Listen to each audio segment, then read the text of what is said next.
Assalamualaikum warahmatullahi wabarakatuh. Saya Rizka Sahilaza dan NIM 1212072013, kelas Ilmu Hukum D semester 6. Baiklah, di sini saya akan menjelaskan tentang zona tambahan. Pasal 24 ayat 2 Konvensi Jenewa tentang Laut Teritorial dan Zona Tambahan tahun 1958 menyatakan, zona tambahan tidak boleh melampaui 12 mil dari garis pangkal dari mana luasnya laut teritorial diukur.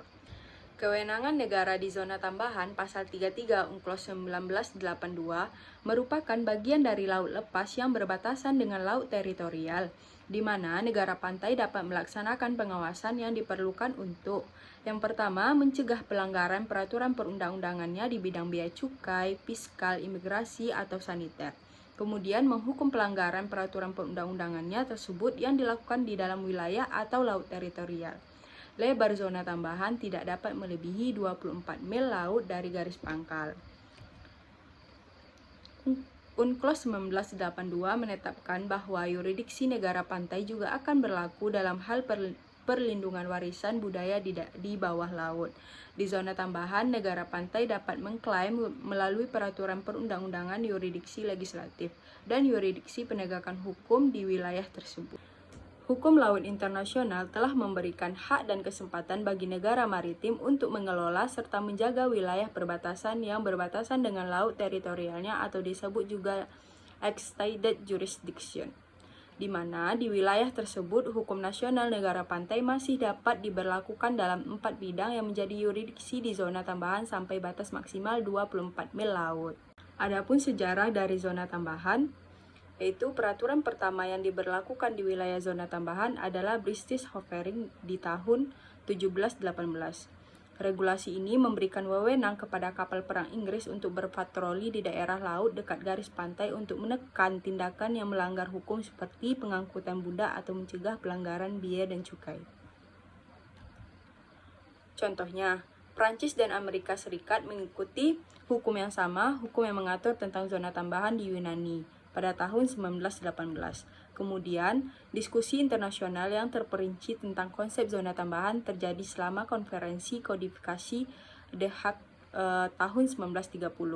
Hanya mencapai kompromi bahwa negara pantai tidak dapat menggunakan kedaulatan atau zona ini, tetapi hanya dalam bentuk kekuasaan administratif yang terbatas. Adapun delimitasi zona tambahan antara negara yang bersebelahan atau berdampingan. UNCLOS 1958 di dalam pasal 24 ayat 3 bab 2 untuk negara yang berhadapan atau bersampingan jika terjadi tumpang tindih di wilayah zona tambahan, maka harus diselesaikan dengan permufakatan bersama. Jika tidak tercapai kesepakatan, maka digunakan garis median atau garis tengah. Sedangkan di UNCLOS 1982, kasus klaim tumpang tindih di zona tambahan antara negara yang berhadapan atau bersampingan tidak diatur secara eksplisit di dalam UNCLOS 1982. Artinya, setiap negara bebas untuk menentukan secara dan metode penentuan delimitasi perbatasan di zona tambahan berdasarkan kesepakatan bersama. Kemudian, deklarasi peraturan zona tambahan. Untuk memberlakukan atau mengadopsi zona tambahan di wilayah maritim suatu negara, maka negara tersebut harus mendeklarasikan peraturan tentang zona tambahan. Hal ini sejalan dengan pemberlakuan zona ekonomi eksklusif karena yurisdiksi negara pantai di dua wilayah zona tersebut tidak berlaku secara otomatis.